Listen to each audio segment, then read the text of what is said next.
Good morning. You're watching The Market right here on 18 Hour with me, Ayesha, Faridi, Nikunj, Dalmia, Avanne, Dubash in the studios. And while, yes, it's the cold wave all across North India, for yesterday, for us as well, we seem to have gotten frozen a little bit. So while we did close above the 22K mark for the Nifty futures, we were down about almost 0.5%. Today, of course, the day is going to begin talking about HDFC Bank, and given how the ADR has panned out overnight and given how the performance was, also the global handover as well, it seems like we're in for a bit of a shaky start.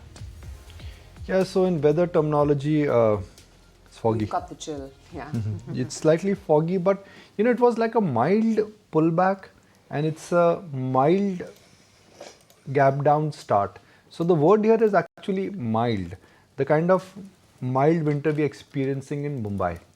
So that is the setup of the market. Frankly, I will not read too much into yesterday's price action, but for me, I think January would be a month where you're unlikely to see big and sharp gains.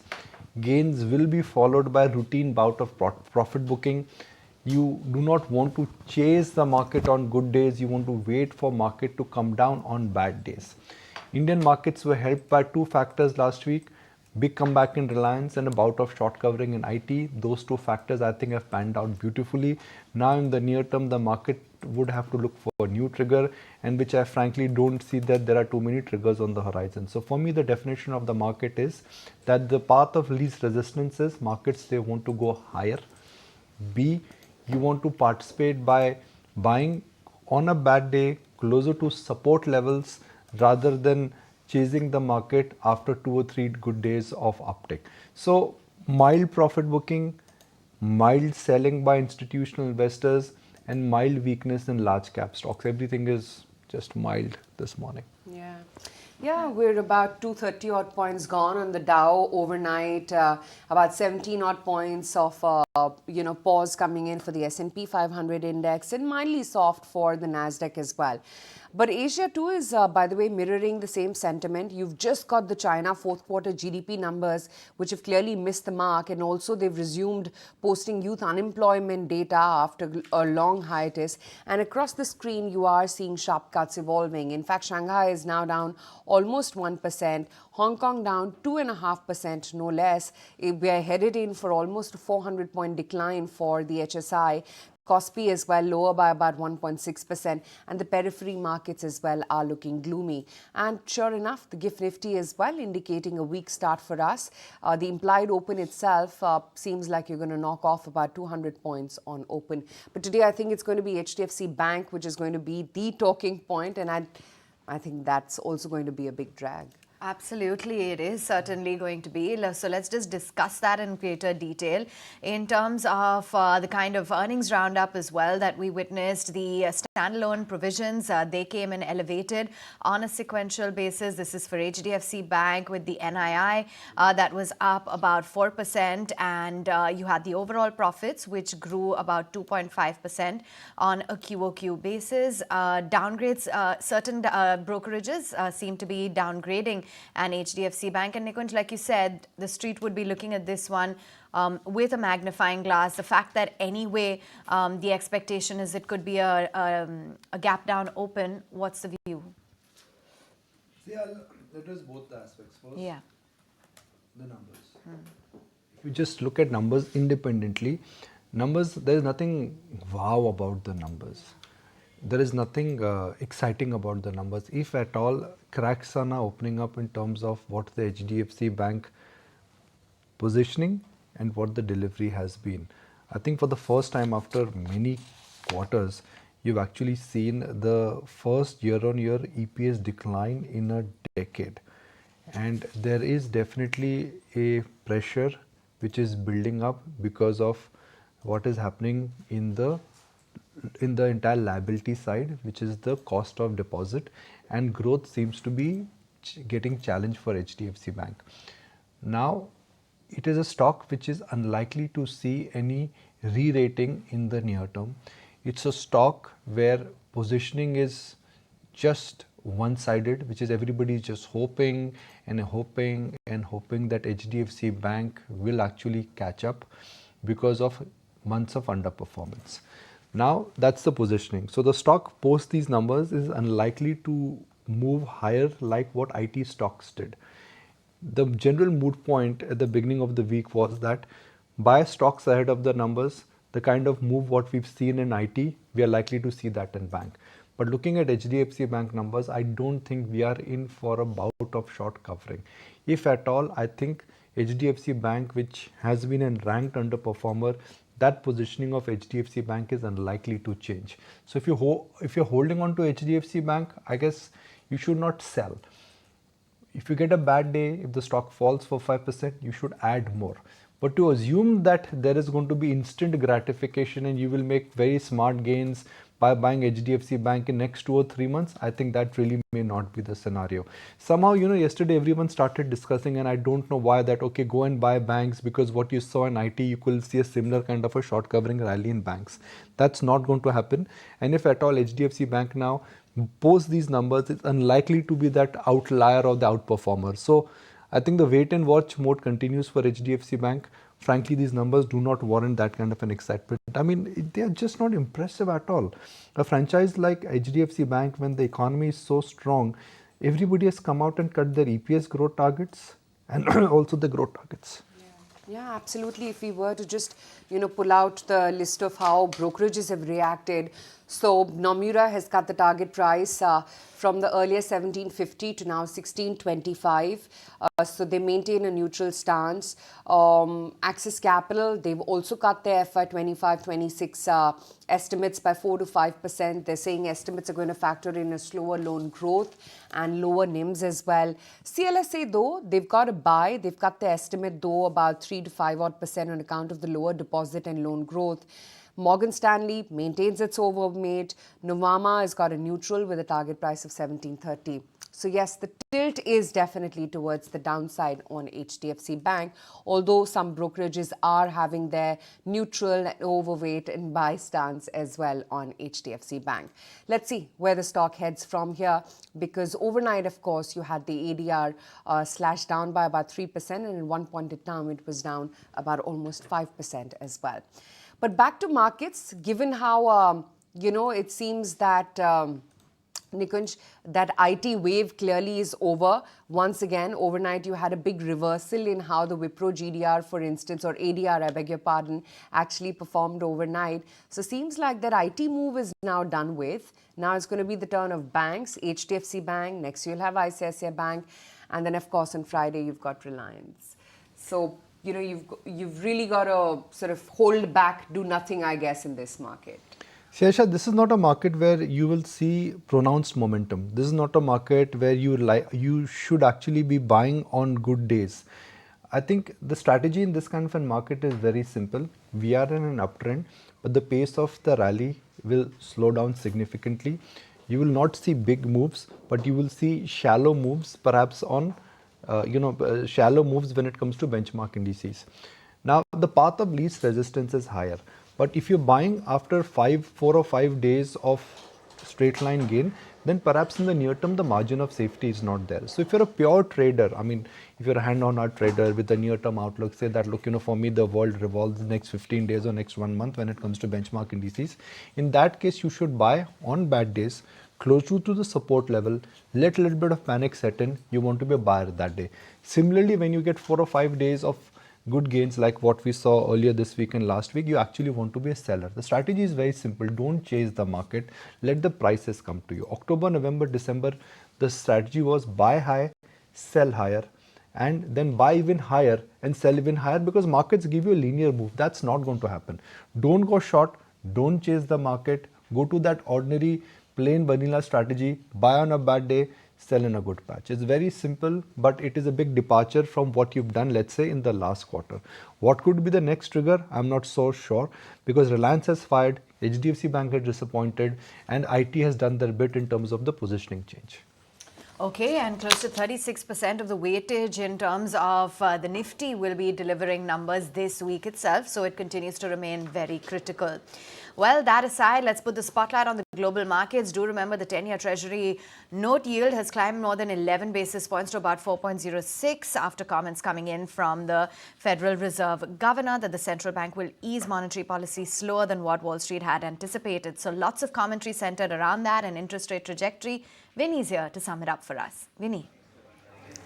Good morning, and absolutely the main global commentary that is coming in, and it's echoing the same sentiment across the comments that we've seen this morning. So starting with the Fed comment coming in from Fed's Waller, who's highlighting that yes, there is no reason in terms to actually move very quickly in terms of rate cuts. There will be rate cuts that will happen, but not as much as, at a faster pace that what one is anticipating. They're going to be seeing the conditions once the rate cut happens. Other than that, they'll be looking at it carefully, methodically, as well as, obviously where the US inflation is moving to the 2% sustainable mark is what they want. So yes, there will be some bit of a time that will be taken to cut the rates there. Other than that, even Fed's President John Williams, New York President John Williams too, is highlighting the same thing, that the Wall Street and the street actually in the markets are actually hoping for a faster rate cut, and they're anticipating that, putting that in place as well. But he's saying that that is something that may not happen at a faster pace as well. So similarly, rate cuts will happen slower pace, and that will start happening once they believe that that US inflation, the 2% mark, the target, that is something that will be sustainable and achievable on that front. ECB's Simkus is also highlighting that they are actually far less in terms of optimistic in terms of the market rate cuts than what the market is anticipating. Rate cuts may be there around, but summertime is what they're expecting it, and wage data is something that is going to be very important that they're going to be watching out for as well. And lastly, we have a commentary that is coming from Geeta Gopinath, who's saying that the market expectation similarly is too fast in terms of the rate cuts, and it's a bit premature than what is anticipated. So let's keep a close eye on that, and obviously an indication coming in and warning coming in that everyone is expecting the rate cuts to be faster, but they could be a bit slower. Okay, that's the global setup coming in this morning. Let me also welcome on board our chartists as well and find out what the trade setup for this morning is looking like. Got Kunal Naresh joining in as always. Gentlemen, hi, morning. Kunal, let me start off with you. The GIFT Nifty is indicating a bit of a weak start for us. And yesterday as well, we sort of consolidated. What's in store today? Well, good morning, Ayesha. So, not surprised by the reaction from the SGX 50. In fact, yesterday we had a stance on booking profits, at least partial profits, if not more, for the indices, because we were coming at a point where the markets were, were bound to consolidate. So, I mentioned, yesterday one of the theories that at a round figure strikes, and especially at 20,000, 21,000 historically, the index has taken a pause, and many of the times the pause have extended to at least 2 to 3 weeks. So we were just expecting maybe a 5-7 day pause for the index at a minimum, and I think we could probably be now getting into that zone where the index may continue to consolidate, and with few odd disappointments from the large cap names, we could probably be getting into a zone where trading activity could get a bit more rough as compared to what it was maybe over the last couple of weeks. So net expecting the index to consolidate. 21,700 still remains to be a key support from a short-term play. If we manage to break below those levels, then I believe that the stance could change to slight bearish as compared to maybe a neutral stance currently. And Naresh, it seems like today HDFC Bank along with IT, which in any case paused yesterday, even Reliance was weak, all that's going to buckle under pressure once again. So expecting some bit of a pullback is normal after such a rally. And this has been the case all through this trend wherein we go up 600,000 points and lose out 400, 500 points. So that should be a normal case. So today a 200 pointer cut would be normal. And this could continue for the next 2 weeks where majority of the results get done. And we'll see such gap ups and gap downs. But overall, the trend remains positive. On the side of Nifty, 21,500, 600 continues to be the base. On the Bank Nifty, we have 47,000 as a base. On the Bank Nifty, the problem continues to be HDFC Bank, which is yet not able to make that breakout move. But this dip today could be a good time to start accumulating it. So overall, time to buy on dips, at least on the banking side. Let's find out the individual stock strategies then from our chartists. And owing to what we witnessed in yesterday's trade, a little bit of a reversal in the heavyweights and IT in particular. Kunal, what are the stocks you're picking out? So I'm going with one buy and one sell. The first one is Avanne Vector Foods. That's a stock which has come out of a sort of a rounding bottom formation on the daily charts, even though it's restricted towards the last 1.5 odd month of price activity. Nevertheless, yesterday's price action indicates that maybe the stock is heading towards a breakout. So would suggest a buy with a target closer to 1280. Stop loss could be kept at 1216. Trent is the other stock which is looking a bit bearish on the short term as well as on the medium term charts. Indicators extremely overbought. 2 days of negative price action for the stock. Expecting a follow through on the downside. 3100 as a target. Stop loss at 3200. Okay, there you have it. Let's find out what Naresh's viewpoint is. And Naresh, what are your top charts? So looking at names which have been consolidating, first is a buy on IDFC Limited. After a huge rally, the stock has consolidated well, came very close to a breakout yesterday. Today would be a good entry point for the short to medium term. Stop loss at 122, target price of 145. Second is a buy on Maruti, which has consolidated around the 10,000 mark, which was the previous high in 2018 as well as in 2023 also. So a base done out here. Yesterday's tried to make a recovery. So a risk reward trade here. Stop loss at 9,800. Target price of 11,000. Okay, there you have it. All your top technical recommendations being flagged off. Let's shift gears, stocks and news, and lots to chat about. In particular, then we've got autos in the spotlight as well as cement. And let's begin then, Anisha, by talking a little bit about Ayesha Motors. 3 straight days and 3 downgrades coming in. Yeah, it started with Investec. Morgan Stanley followed suit, and today, of course, CLSA has come out with a big note on autos, wherein they have downgraded a whole host of stocks, Ayesha Motors included. Though there's another note which is coming from Bernstein, which maintains the outperform rating on most of the stocks. So there's a bit of a bull versus bear case scenario which is panning out. Strictly talking about CLSA note, they've downgraded Bajaj Auto to a sell now from underperform. Target price too has been cut, and for Ayesha Motors too, they've cut the target price to around 3,700 versus 4,100 thereabouts that they had earlier. It's only Hero MotoCorp that they're still positive on, so they maintain the outperform rating there, and they've hiked the target price. They're saying that the stocks are getting overheated in the entire sector. There is time to exercise caution right now. There is going to be volume recovery, but it's not going to happen in a hurry for the two-wheeler space.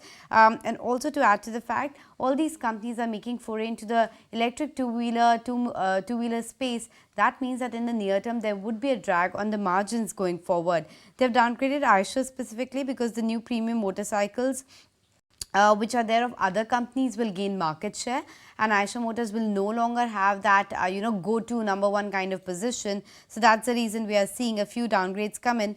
But Nikunj, what's your take within the autos pack? Because we were talking about, let's say, rural recovery and the kind of launches which are there in premium bikes this year. But what does one do with the stocks? So you cannot look at auto as just one single approach. You cannot have a secular approach in auto. Why? Because within auto, there are a lot of wheels within wheels. Premiumization, I think it's a real deal, whether it is four-wheelers or whether it is two-wheelers. Rural recovery, I think yet to kick in, that really is abundant. So let's just spend a minute to understand Ayesha, and this is my understanding, and I'm just going to quote from the CLSA report here. We expect the share of premium motorcycle to climb from 26% to 27%. Guys, look at what's happening in the SUV market. I mean, four-wheeler in India, the four-wheeler market in India is like a clear benchmark of how the premiumization market in India is actually growing. Now, Ayesha's market share will get hit. Haven't we discussed this like at least dozen of times in last 1 year? I don't see any evidence of that. So for the sake of making a case that Honda and Harley and Bajaj and Triumph will have an impact on that, well, I don't see any evidence of that. Yes, there was a whole hullabaloo which happened when the launches happened, but the market share after that has not declined. I think Ayesha is in a very sweet spot, and there are certain categories which will continue to do well, which I think are associated with power, premiumization, discovery. Just think about it. The roads are so nice. I mean, all our friends, periodically they keep putting pictures on how they are really on road travel, whether it is a bike travel or a car travel, because the way you're exploring world in India is very different. So bike travel, which was supposed to be like a cult phenomenon, is part of a routine hobby now. It's like a weekend hobby. So my point is that which are the companies which would benefit? It is not going to be 110cc. It is not going to be an electric scooter. It's going to be 350cc, 650cc, and I see that actually increasing. That's my view on Ayesha. Autos will take a conversation separately, but I don't agree with this triple downgrade which has happened on Ayesha, because I don't see evidence of that. I really don't see evidence of that. Just look at the roads. The roads are better. Your safety and your commuting. I mean, I've got friends who've been talking about going on bike treks to Leh and Ladakh. And for that, I'm sorry, you cannot go on a scooter. You have to have a strong back. You can all cycle to jaoge nahi? But are you becoming part of that cult? No, not Of the really. weekend biking No, gang? not really. Bombay roads, I still have to But wait your and doubts watch. over it. And traffic, you can't take away the traffic even if the road quality is better. You can take a two-wheeler on the new Harbour Link, can you? I don't know. No, I don't think so. Sea Link you know. can't. Sea Link you can't. Sea Link you can't. So Sea this one I don't know. Even for I doubt. Yeah, can't. Trans Harbour, It's you not can't. You allowed. can't. Oh, pretty saying no. Okay, no. Okay, no, Ayesha there then. So nothing in Bombay to do. Think about it. Can't take it on any of the sea bridges for now. But Morgan Stanley, they've upgraded cement.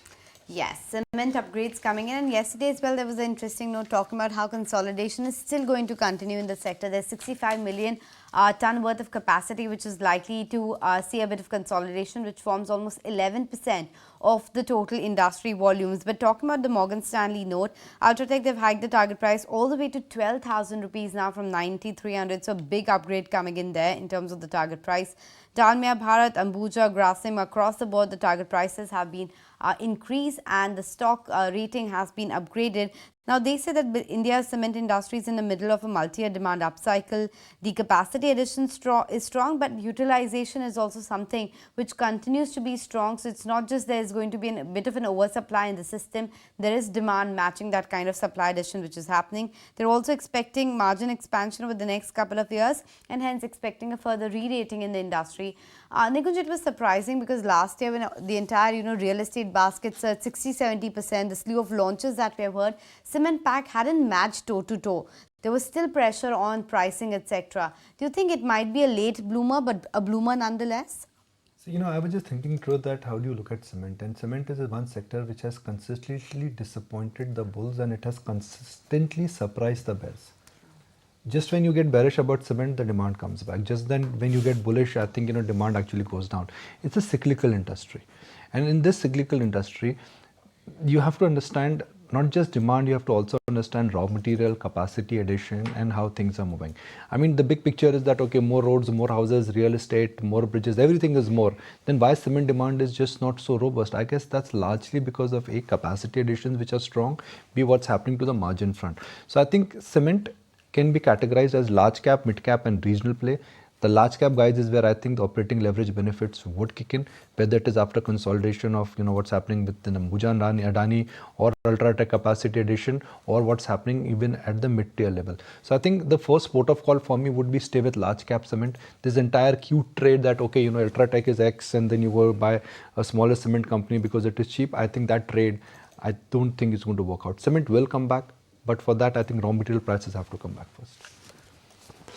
Okay, there you have it. That's the view. Anisha, thanks so much for joining in and giving us that roundup of the stocks that are in news. Tell you what, it's time for a very short break. Don't go anywhere. We continue our market chat.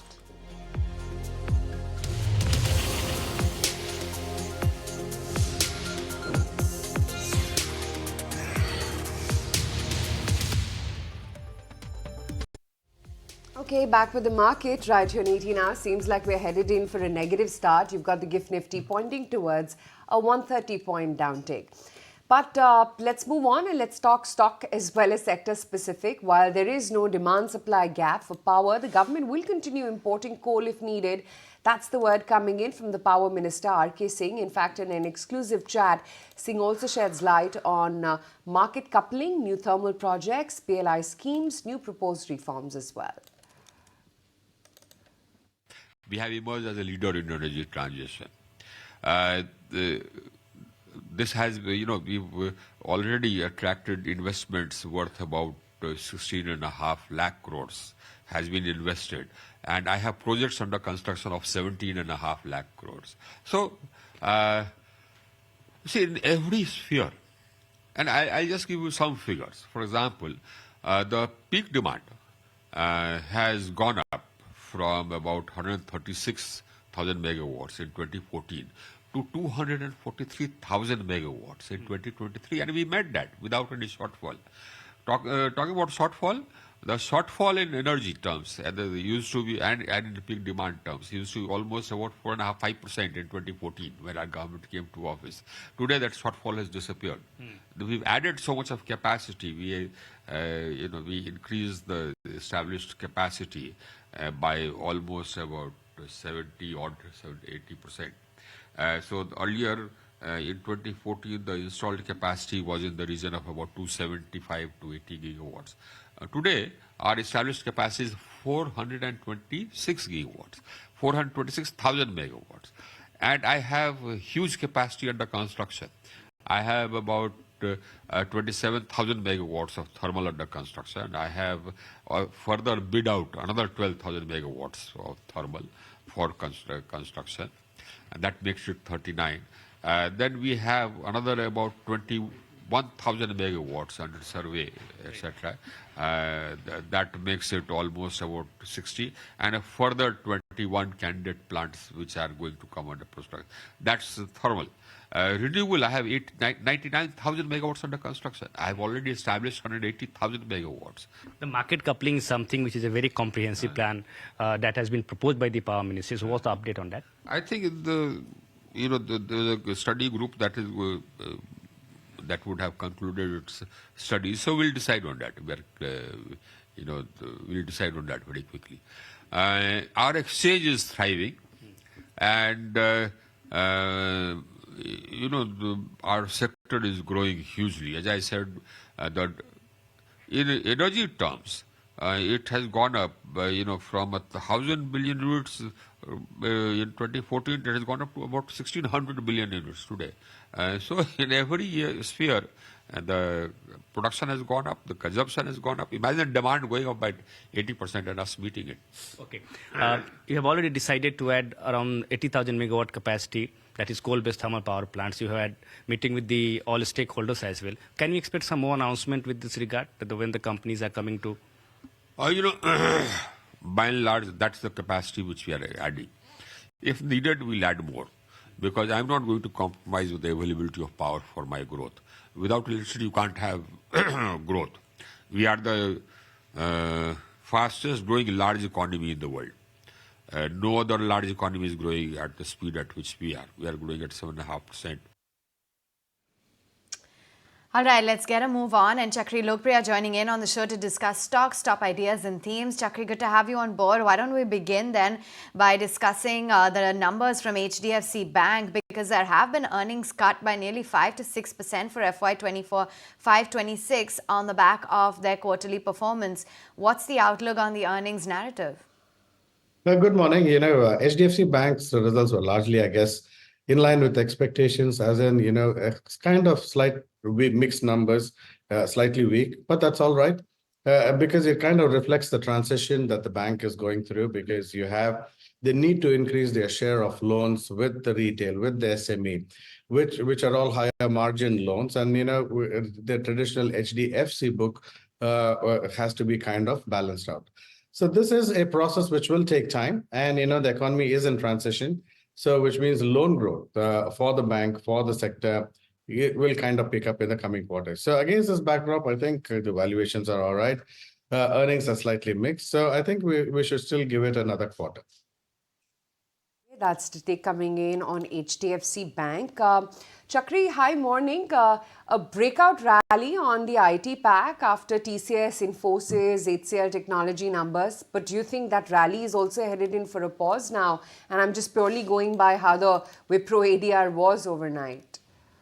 Good morning. I think, the ADR is a function of, I guess, shortly, what happened in the US yesterday. But I think if you reflect, there has been a pivot in the Indian IT sector. If you rewind back about 12, 14 months, the reason they started falling is because US interest rates were set to rise. Now you have the exact opposite, which is US interest rates are set to fall. Now, so and as that happens, the order books, which are all there, they were all pending. So they'll come back to life, and the companies will start executing. The first companies which will start executing orders is the financial services industry in the US. And that's usually the biggest order book, not only for TCS, but also for the other IT companies, Indian IT companies. So I think IT will now start picking up from here on. Okay, fair enough. Stay on with us then. And we've got Bajaj Finance as well in the spotlight. UBS has assumed the coverage on the stock with a sell rating, saying that Jio Financial's foray could hurt the consumer loans in the medium term. Let's take it across to Vamakshi, who joins in with the brokerage note. Vamakshi. Well, yes, Bajaj Finance in focus today on the back of a brokerage note that has come through from UBS. They have assumed coverage in this counter with a sell rating and target price of almost 6,800 rupees per share, which is a significant downside as compared to the current market price. Apart from that, they've highlighted that a high share in consumer finance is what the company has, and the competition specifically in this space is increasing, and therefore it is underappreciated. Geo Financial Services expansion in turn could put pressure on the consumer loans in the medium term as per UBS. In fact, they've also highlighted that the quality of the customer base is actually peaking out, and cross-selling is quite crucial in order to post incremental growth for Bajaj Finance. Apart from that, they've also highlighted that the competitive pressures are actually not fully priced in as far as Bajaj Finance is concerned, and that is the reason why they've assumed coverage in this counter with a sell rating target price of 6,800 rupees per share, and on the back of that, keep an eye out on this counter. Okay, that we surely will. Chakri, an interesting note coming in on Ayesha Motors this morning. And you've got a downgrade actually coming in. In fact, CLSA is now saying that they've downgraded both Bajaj Auto as well as Ayesha Motors. They've slashed their price targets as well. Do you think the run-up that we've seen on a year-to-date basis, and even shorter actually for Ayesha, that could be behind us? And are there reasons to believe so? Actually, I recall discussing this topic with you, at the time of the launch, when Triumph and Harley Davidson had come to India. And so, that marked the kind of beginning where some Ayesha would start losing market share because, there's a good chunk of Ayesha buyers, motorbike buyers who would rather buy a Harley Davidson or a Triumph, given their global brand pool. So that will kind of start reflecting on, and I think that trend has kind of begun, will accelerate. This will kind of impact on Ayesha's margins going forward, and both in the sales trajectory as well as in their profit margins. And so now it has to kind of make up for the market share that it lose domestically into market share overseas for its bikes. That's a long drawn out process. Second is, I think Bajaj Auto and all have run their course, but I think they still hold good because the EV market share, as it increases in the next year, 2, 3, for all the companies, all the two-wheeler companies, will benefit from the transition to the to EV. Okay. Naresh, let's look at some breakout stocks. And which, to your mind, from the mid-cap stocks, would you call them as the breakout stocks now? So, in the list of names which are breaking out, there are quite a few on the mid-cap side.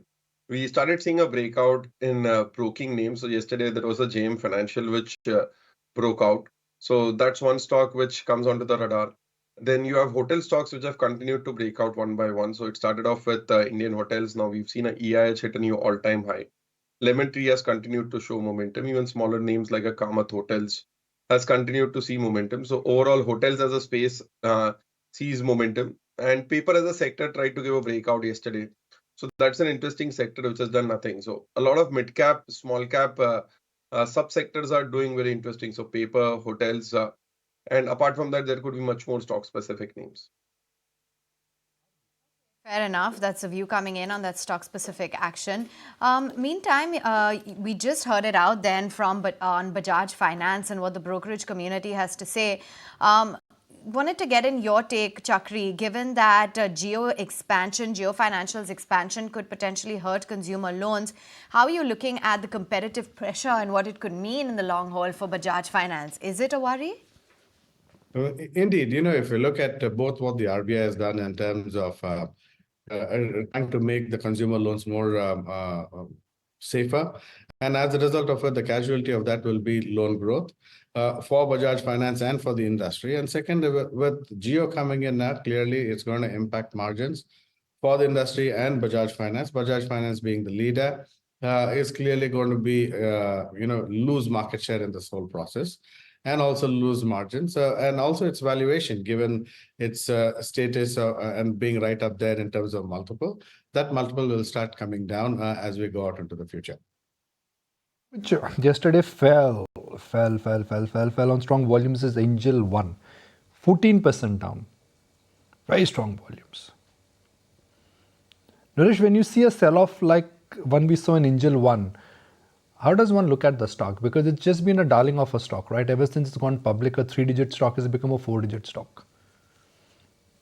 So in such a case, that's the time you want to book profits, because the way you could continue to ride it on was continue to have a trailing stop loss. The stock broke out at 2000 rupees if you were to take it the highs of 2022, and it went all the way very close to 4000. It made a top around 3900. The previous breakout was at 1600. So the stock has rallied at least 50 to 100% from whichever point you take over the last 6 months. So in this case, post the numbers, the stock has reacted. So we could get into a pause period. You want to take some profits off. And this has been the best performing name in the whole broking space. So a solid return from various price points. Time to book some profits. Had a look at the entire cement basket. Brokerage is turning pretty bullish, talking about higher utilization levels, and they've upped their target prices across the board. Are you sticking to the heavyweights within cement? What's the view when it comes to mid caps? For me? Yes, Chakri, that's for you. Oh, sorry. Yeah, okay. I think, yeah, we will see very strong volume growth given that the government's push in infrastructure will only accelerate, now up to election and then after the election. And against this backdrop, the input costs have come down. Yes, pricing power that has not been there for the industry, but volumes will kind of make up for the overall thing. So against this backdrop of lower input costs and higher volumes, and valuations are not demanding at all, both large companies like Ultratech as well as more regional players like Dalmia Bharat will clearly benefit. All right, stay on with us. And HDFC Bank continues to remain in the spotlight. Let's hear it out then from what the managements had to say. And we had the CFO, Srinivasan Vaidyanathan, CFO at HDFC Bank, talking about the quarterly numbers. Listen in. The total provisioning is about 30 billion, which is very similar to the prior quarter was 29 billion. It's a very similar amount. Our provision coverage ratio, if you see, has moved from 74% to 75%. So on the loans that are non-performing, there's a slightly higher provision coverage that we have. That's one. And the second thing is that the contingent provision I alluded to is about that relates to AAF, investments in AAF. That's part of the regulatory mandate, the RBI circular that requires certain provisions to be taken. The fair value of these AAF investments exceed the book by about rupees 5 billion. But we still provided 100% on a prudent basis, because that's the circular says I cannot take the potential market value or realizable value. I need to take the book and provide for it. That's what on a conservative basis we have made the provision. Rahul Milani joins us now, represents Sharekhan PNB Paribas to understand his take on PNB numbers. Rahul, whichever way I look at it, HDFC Bank numbers do not inspire too much of confidence. Growth is slowing down. I never thought I'll use that so bluntly for HDFC Bank, but that seems to be the reality now. Yeah, you rightly pointed out firstly. Good morning. So overall, we expected here better core operating performance because we expected better names due to the release of the excess liquidity as the regulation on ICRR would have been withdrawn, but that has not happened. We were in penciling around 5 to 10 basis points improvement in the names, and that is why our NII missed our estimate by 5%. So we believe that near-term trigger lacks here because liabilities at the same time, liability side transition is also important because the credit deposit ratio is hovering at around 110%, a very elevated level compared to the industry. At the same time, deposit growth continues to remain challenging. So until and unless there is a slowdown in the loan growth in the near term to navigate this liability side transition, we do not anticipate a sharp downward in the CD ratio, and things would continue to be on the same trajectory. The brokerage estimates actually, Rahul, and then I'm going to ask you the same question. What have brokerages done in terms of cutting their EPS and their price targets? Now, FY24, it was 83 rupees. Pre-Q3, it was 83.5. EPS has been downgraded for FY25 also from 101 to about 98. Then we look at brokerages individually in terms of what has been the cut in the price target also. That is how it is. Nuvama downgrade to hold. Previous target 1770 becomes 1730. CLSA target has been slashed. No, I think it should be 2000. It should be the other way around, right? If previous target was 2000, then it has become 1900, right? I think they've increased the target. Okay. Rahul, would you be looking at changing in pricing here? So we believe that bearing all the factors, we believe that all those factors which could weigh down the earning trajectory for the merged entity have been played out. So this is the bottom trajectory. So we do not envisage any further downgrade in the earnings going forward for the HDFC Bank, and we have kept our buy rating with an unchanged price target of rupees 1900. Down. Why won't you change it? So basically, in terms of if you look at the NIMs also, we believe that NIMs trajectory has been bottomed out. But it's just that the street is not able to envisage the upward movement recouping of the margins, and it will take time around 12 to 15 months.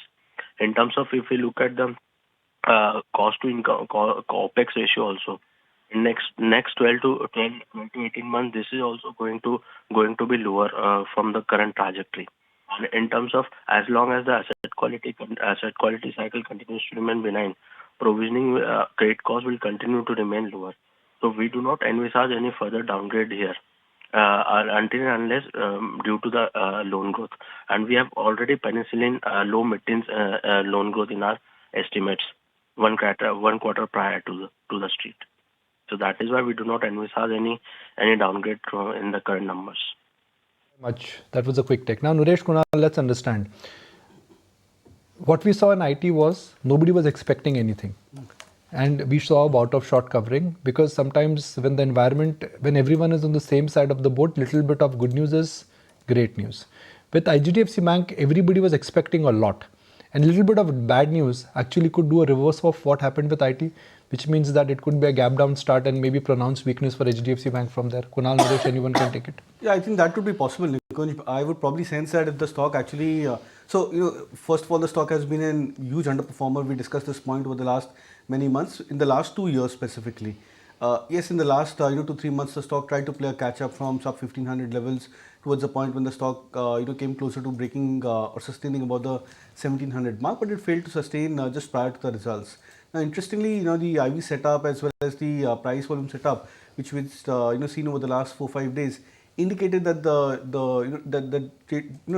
trader participation is not keenly towards the upside, for HDFC Bank. Even we were discussing yesterday the IVs for the stock, which was very mild, 21-22% for HDFC Bank. So my expectation is that if the stock actually opens with a gap down, you may actually see one more round of a sharp correction, which may combine to the stock price. But because of the lack of IVs, I would not expect a major follow through on the downside. So at best, I would probably keep a 3 to 5% kind of a window on the downside if the stock opens with a corrective phase.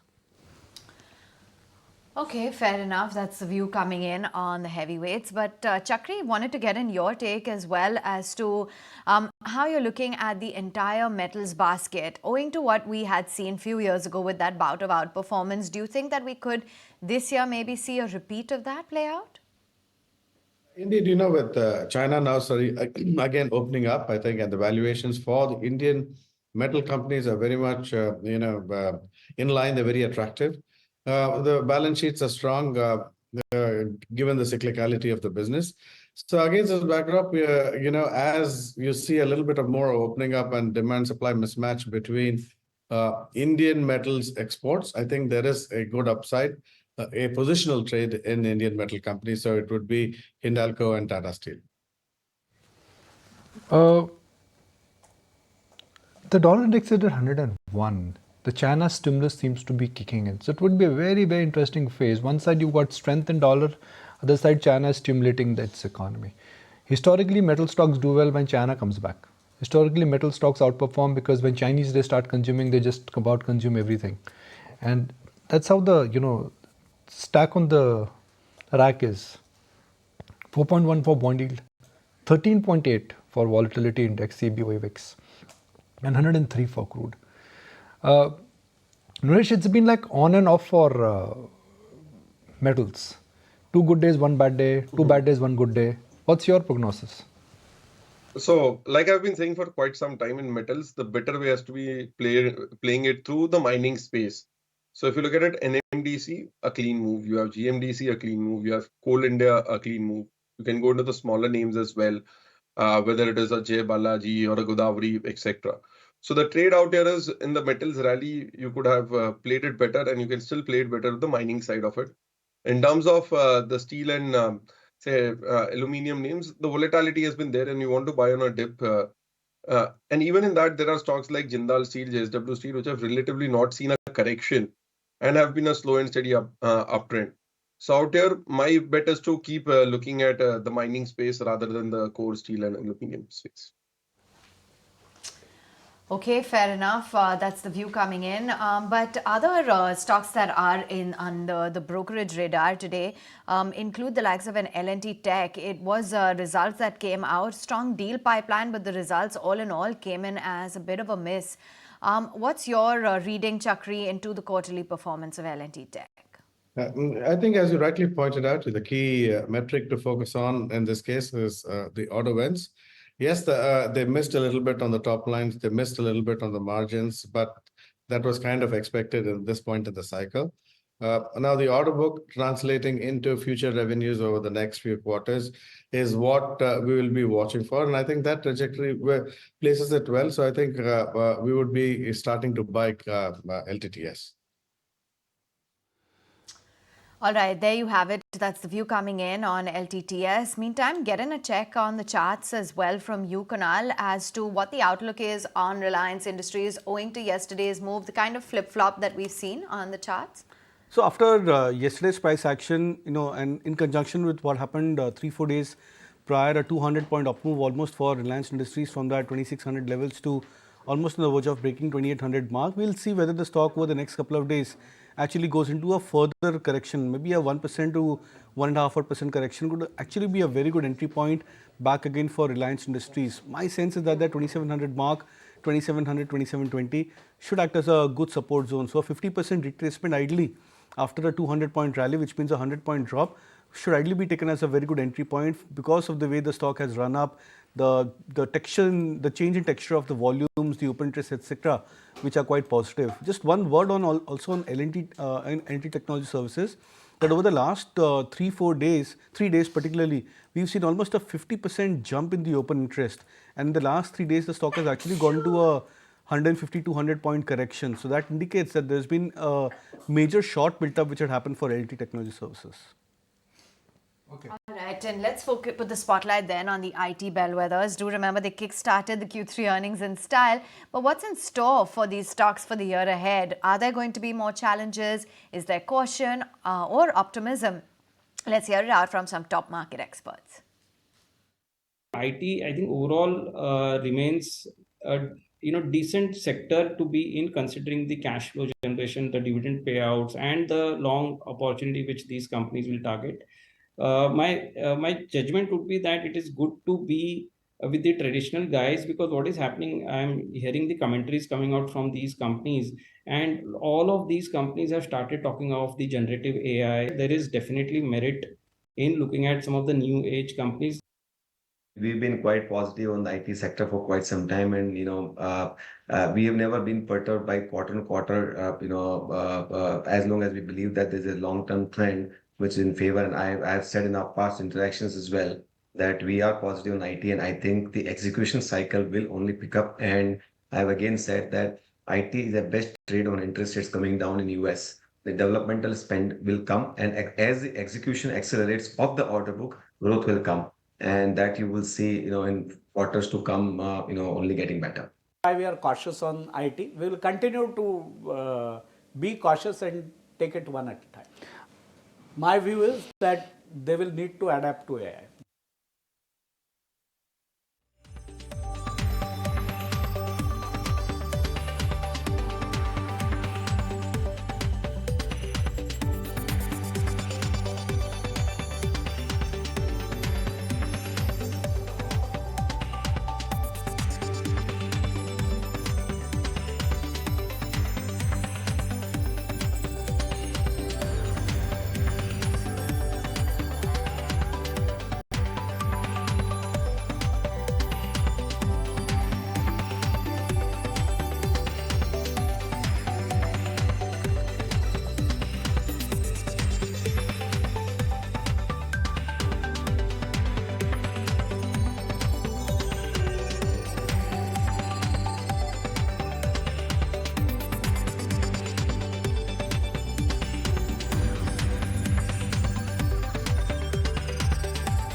All right, let's get a move on. Lots of stocks in the spotlight. Asian Paints in particular will be coming out with their numbers. Are we likely to see colorful gains? Let's find out the outlook in particular on margins as well as headline numbers. We've got Lisa joining in with what exactly the street is expecting. Lisa. Right, so Asian Paint is expected to report their results tomorrow, and the revenue growth that is expected to come at around 8% on year-on-year basis. That is mainly driven by the delayed festive as well as the wedding season which was seen, as well as the low base which was seen last year. Now, talking about the demand was stronger in October as well as November, but December that saw some muted number. Talking about the volume that grew at that is expected to grow at around 10% on year-on-year basis, but value growth is expected to be lower than the volume growth, and that is because the product mix that is mainly skewed towards the economy as well as the putty segment. Now, margin expansion is expected to be seen at around 21% versus 18.7% seen last year, and that is because of the softer raw material prices. Remember, crude oil as well as titanium dioxide, they are the main inputs for the paint companies, and that is expected. That has seen a softening in the prices. But margin expansion is also expected to be offset by the higher ad spends, which was mentioned by the management of Asian Paints last time. Now, the key monitorables or the key factors to watch out for will be the Grasim's entry in March and April, how the company will counter the competitive intensity as well as the demand outlook, the raw material outlook, the pricing trends as well as the rural recovery trends, whether there is any recovery seen in rural demand as well as the capex status. Now, the company had also given a guidance of around low double-digit volume guidance. So it has to be seen whether the company sticks to this guidance. So that's on Asian Paints, which is expected to report their results tomorrow. Right. Chakri, just wanted to understand whether there are any stocks that you're recommending a buy on right now at these levels and across market cap categories. In the banking sector, if you look at some of the NBFCs, the valuations are still on their side. Whether it's Cholamandalam Finance or Shriram Finance, all these companies now will start benefiting as the cycle turns towards a more vehicle financing, accelerating as the economy recovers. And also, at some point in the near future, when the rates starts coming down, you will see a loan growth acceleration. So I think companies like Shriram Finance, Cholamandalam are well positioned. Okay. The stock's at an all-time high actually, 2,300. One of those rare stocks in the NBFC space. Kunal, NBFCs have done very well. You look at banks, you would say no gains. Private banks, no gains at all. But NBFCs, Aditya Birla Financials, Chola, L&T, even Shriram, 70, 80% moves. There are large moves which have come. Yeah, but on the other hand, Bajaj Finance has not done anything. That stock has underperformed. So L&T Finance is also the other stock which has done well. Yeah, Nikunj, so I think as a space, the NBFC stocks have done well. In fact, Chola Finance, Shriram Finance yesterday managed to show very good signs of momentum and breakout. And what we typically like about these stocks is the resilience these stocks portray, even in tough market conditions or in times of a bit of volatility which creeps into the indices. So these are the kind of stocks which tend to move aloof, with respect to the entire overall market construct. They move their own tangent, and if these stocks get into breakouts, those breakouts are more sustainable. So I think that's the good part about these names. AB Capital is something which I've been very bullish on, and my sense is that the stock should continue to outperform. Even L&T Finance from the mid-cap end looks also very attractive. Bunch of other stocks which are going to be in focus. Of course, Adani Energy, wherein the Q3 update shows that their smart meter orders have seen an inch up of nearly about 15% in terms of the units sold on a year-on-year basis. There's, of course, Piramal Pharma as well, which has launched a new concentration of zinc sulfate for injections, USP in the US. So look out for what Piramal Pharma as well does. And then you've got DCB Bank as well, wherein they've got the nod to appoint Praveen Achyutan Kutty as the MD and CEO from April 29, 2024. So that's DCB Bank as well, which is going to be another stock which is going to be in focus. Of course, we flagged off the other names as well. There's Godrej Properties too. Look out for what that stock also does, because they've acquired an additional 1 acre of land parcel in Bangalore. So that's going to be the other stock which is going to be in focus this morning. And, that's the other segment, Chakri, that I wanted to talk about with you. We were having this discussion with not just macro tech developers, but DLF as well just the other day, as to how some of these specific regional players are now diversifying and moving into other geographies. Case in point being a Godrej Properties or a DLF coming to Mumbai. Indeed, the real estate has always been a very regional play, even though they're very large companies like DLF or Macrotech, but they have largely been a regional presence. Now, you've seen, for instance, Shoba, in fact, expanding outside the country into the UAE and DLF expanding into the other regions. I think that is clearly a good thing because it diversifies the portfolio a bit, lowers the risk overall. But the space has done exceedingly well. The valuations have kind of moved up. Now the whole expectation is as interest rates start coming down, both residential as well as commercial will start picking up. Companies like Phoenix are already seeing the benefits of increased revenue coming from their malls, revenue shares from the malls. So I think this is the overall setup for the real estate industry, where the expanding will only benefit them, but the valuations have kind of moved up, so we have to watch it for that. Hey, Chakri, great to have you on the show. We'll let you go on that note. Thanks as always for taking the time out. Well, the pre-open rates are definitely indicating a bit of a step back for us. So seems like we're headed in for a 1% kind of fall. Let's see though. These rates will also settle down. I want to quickly see what HDFC Bank is up to before we move forward and get in some mid-cap trading ideas as well from our chartist. That stock will just come up for you on your screens because that's, I think, going to have weigh in heavy on the indexes today. 4% lower is what it's now indicating, but we'll give it some time to try and settle down. Those are just the first flash of the pre-open rates. But Kunal, what's on your mid-cap radar?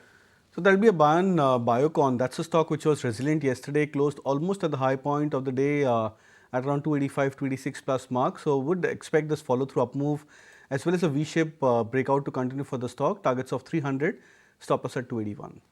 Right, Naresh, what about your mid-cap strategies? So that would be a buy on Symphony Limited. The stock has done nothing over the last 5-8 years. Major base and bottoming out around 800. Started making a breakout over the last few sessions.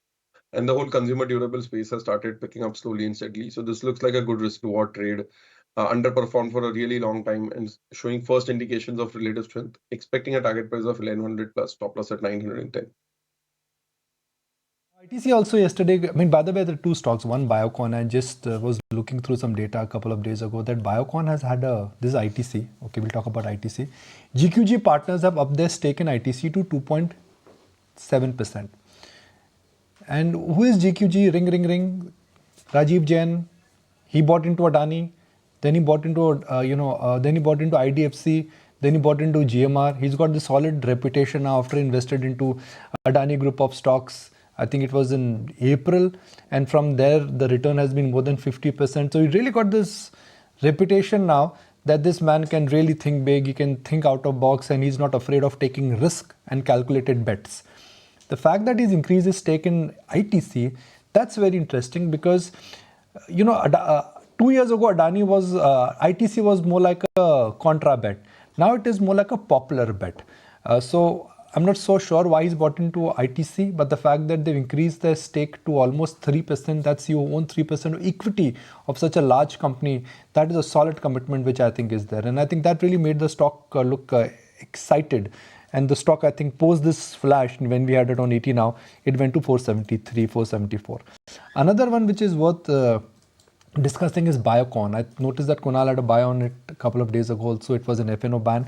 But if you look at the 7-8 year chart, and Kunal, Naresh, it's worth revisiting because on Tuesday morning, I actually saw Biocon in the FNO ban, and that's when my eyes popped up. I said, ye kya ho raha? I mean, Biocon in FNO ban does not happen. The 7-year chart for Biocon, Naresh, the way you analyze things, that 7 year it has done nothing, right? So disclosure, I like the stock, and say if you look at it, it's had multiple starts. Say just a few months back also had hopes when it came around to 280 that it could break out, and the stock again fell to 220.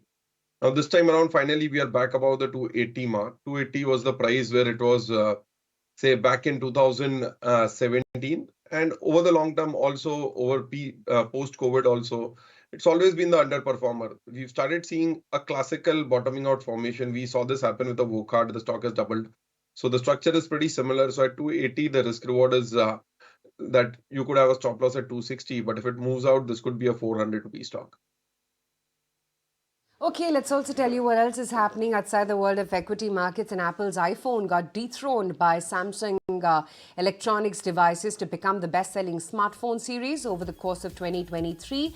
The first time South Korea's largest company has lost the top spot since 2010. The iPhone accounted for a fifth of the global market with close to 235 million shipments last year.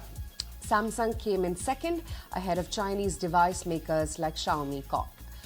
Also, telecom giant Vodafone has agreed to a 10-year partnership with Satya Nadella's Microsoft to bring generative AI and cloud services to more than 300 million businesses. The British company will be pumping in a stellar $1.5 billion in customer-focused AI, says the same will replace physical data centers with cheaper and scalable cloud services.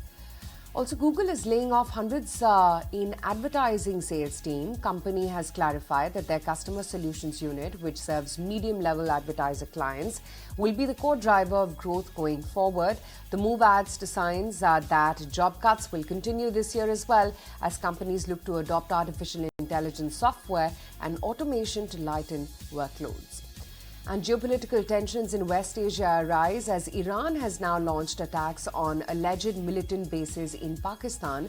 According to officials in Pakistan, the strikers killed 2 children and wounded 3 others in the assault. Pakistan government has described the attack as an unprovoked violation of its airspace.